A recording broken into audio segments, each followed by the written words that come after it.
about to go into uncharted territory. Korean War Memorial, 1950 to 1953.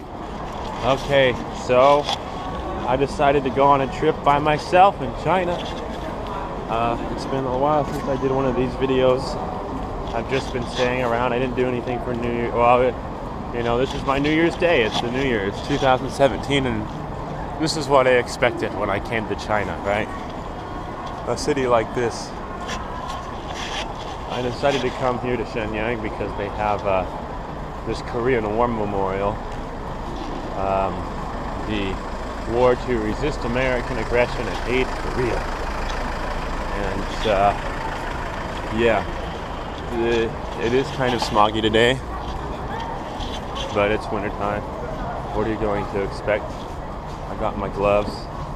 I'm wearing like 4 layers. They were telling me that it was going to be really cold, and it is cold. Ironically, I found it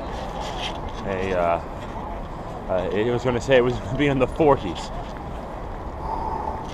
It's not in the 40s. It's like minus 5, minus 6 degrees Celsius. And we're back here. There's someone playing on the ice. That's how frozen. I don't know how safe that is, but you can see footprints on the ice. People come out and play on it.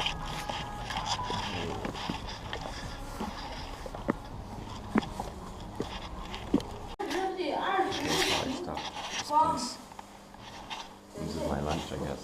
So I got tired of walking and getting it. So I'm eating now. Okay, welcome back. Well, it's been good so far. I got off the train and I went into a shopping mall to try to find some lunch. I took a couple of photos of Western stores that you don't see back in Shenyang, where I'm living. All of a sudden, I keep walking through the mall. I pull out my cell phone from my pocket, and I'm texting someone, and it just goes black. It goes dead. I'm very lucky. One lesson I've learned from the past is to always bring a paper copy of your hotel room. If you're relying on your cell phone to get to a hotel room, you never know. So this could have been a lot worse, but I knew going into this first solo trip that I was going to need my hotel reservation on paper. I even had a Chinese staff member write it down.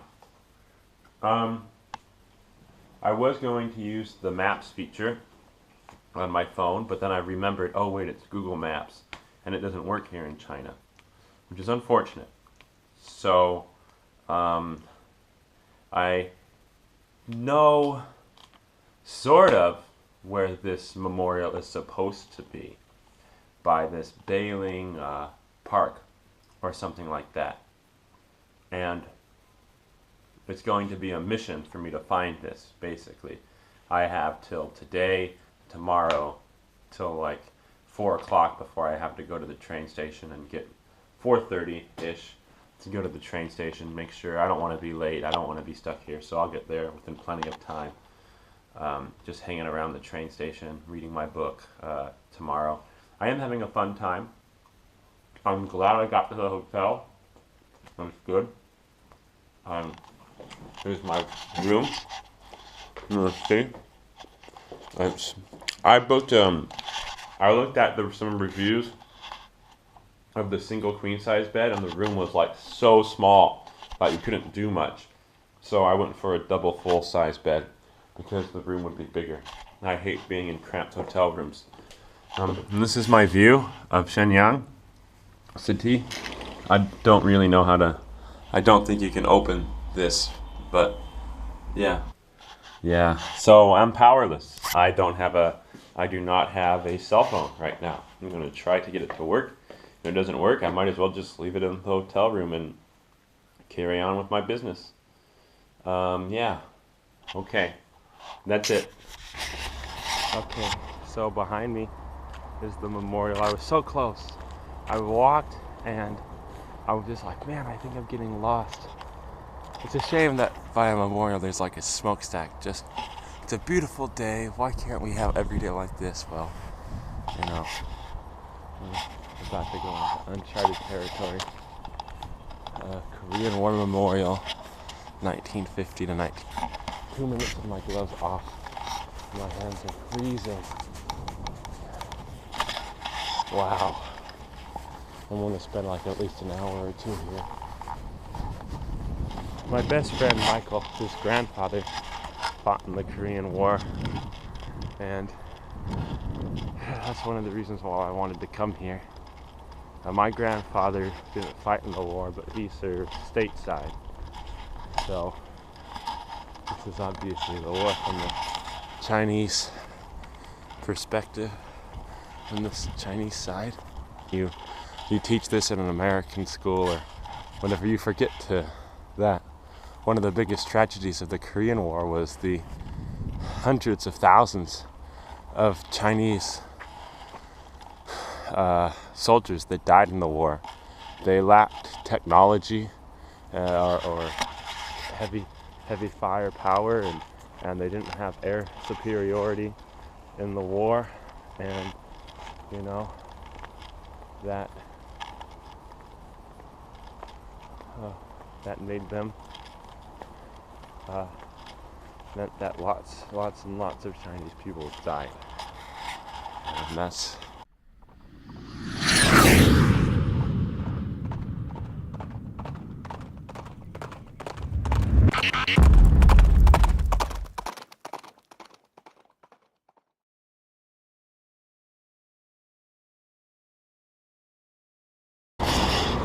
So we just got out of the museum. I didn't even realize it, but I spent like 2.5 hours in there. It was crazy. Like, I didn't know I could spend that long in one place. But it was a very big museum too. Yeah, you just see a lot of pictures of when the Japanese invaded, or what had their first real aggressive act in 1931 on 9/18. That marks the start of the Japanese aggression in China. Yeah, it's hard to verbalize something when I see something like that. It's hard to talk about history without notes and things, and give a good lecture on not lecture, a good talk on something. It's good. And so you come here, this is it, the 9/18 museum.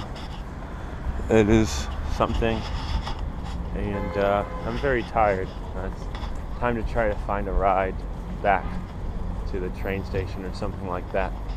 We'll hang out here, probably try to get a taxi, because I have no idea how to go anywhere with my phone broken. So yeah, this is it. So yeah, it's great. I love it. I'd come back here again, but I'd come back with someone else. It's worth seeing a second time. Yeah.